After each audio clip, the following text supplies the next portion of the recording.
பேரோடு சொல்லுகிறேன், அது டிஎம்கே கட்சியாக இருக்கட்டும், ஏடிஎம்கே கட்சியாக இருக்கட்டும், அல்லது எங்களுடைய தேசிய தலைவருடைய பேரை இன்று வரை தமிழ்நாட்டிலும் சர்வதேச உலகெங்குமிலே விற்கின்ற நாம் தமிழர் கட்சி தலைவர் சீமானாக இருக்கட்டும், எங்களுடைய வழிகளை இதுவரை இவர்கள் விற்றுத்தான் பிழைத்திருக்கிறார்கள். நினைத்து பாருங்கள், என்னுடைய தந்தை இதே தலைவனோடு நின்று போராடியதற்காக வைத்தியசாலையிலே காயப்பட்டிருக்கின்ற போது கடத்தப்பட்டு கண்கள் எல்லாம் தோண்டப்பட்டு காணாமலாக்கப்பட்டிருக்கிறார்.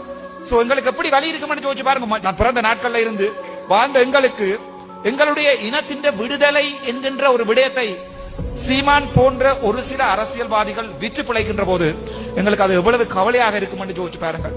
நாங்கள் இழந்திருக்கிறோம், நாங்கள் கொலை செய்யப்பட்டிருக்கிறோம், புதைக்கப்பட்டிருக்கிறோம், நாங்கள் கற்பழிக்கப்பட்டிருக்கிறோம், சிதைக்கப்பட்டிருக்கிறோம், தமிழ் அழிக்கப்பட்டிருக்கிறது. அதே வழியை சில பேர் சர்வதேசங்களிலும் தமிழ்நாட்டிலும் வித்து அரசியல் செய்கிறார்கள் என்ற போது எங்களுக்கு மிகவும் வலிக்கிறது. ஆனால் எனக்கு எங்களுடைய முதல்வர் விஜய் அவர்களை பிடிக்குவதற்கு ஒரே ஒரு காரணம், இன்றை வரை தமிழனின் வலியை வித்து அரசியலுக்கு முதல்வர் விஜய் அவர்கள் வரவில்லை. தமிழனுடைய வலியை வித்து தமிழனுடைய வலியிலே ஏறி நின்று இன்று வரை முதல்வர் விஜய் அவர்கள் இந்த அரசியலுக்கு வரவில்லை.